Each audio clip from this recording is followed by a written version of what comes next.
大家好，我是亚萍。家里的生姜买多了，应该如何正确的进行保存呢？先别着急放冰箱，今天我来分享2个小方法，放1年都不会坏，而且特别的简单实用。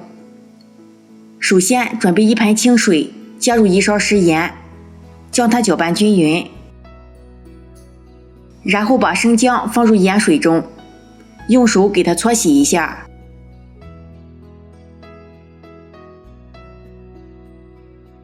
然后再浸泡20分钟，时间到了，把生姜捞出来放到纱布上，用纱布来吸附掉生姜表面的水分。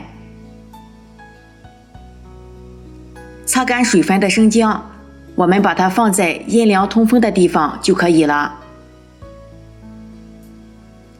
第2个方法，我们取出1块保鲜膜，在保鲜膜上撒1勺食盐，将生姜放在上面，给它包裹起来。